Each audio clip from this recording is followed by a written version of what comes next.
A Lost Button from Frog and Toad Are Friends by Arnold Lobel. How can we classify and categorize things? Read about what happens when Toad loses his button. Toad and Frog went for a long walk. They walked across a large meadow.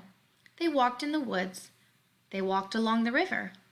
At last they went back home to Toad's house.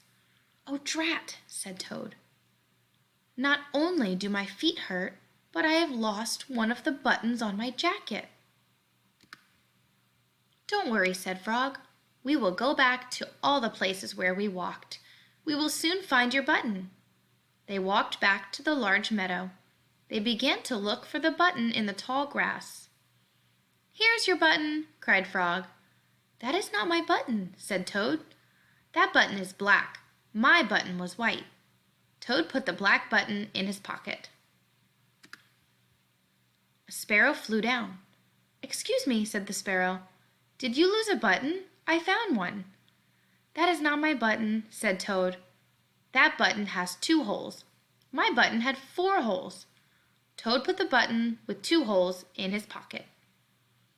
They went back to the woods and looked on the dark paths. "Here's your button," said Frog. "That is not my button," cried Toad. "That button is small. My button was big." Toad put the small button in his pocket.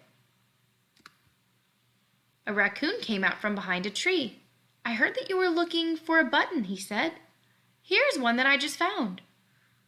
"That is not my button," wailed Toad. "That button is square. My button was round." Toad put the square button in his pocket. Frog and Toad went back to the river. They looked for the button in the mud. "Here's your button," said Frog. "That is not my button," shouted Toad. "That button is thin. My button was thick." Toad put the thin button in his pocket. He was very angry.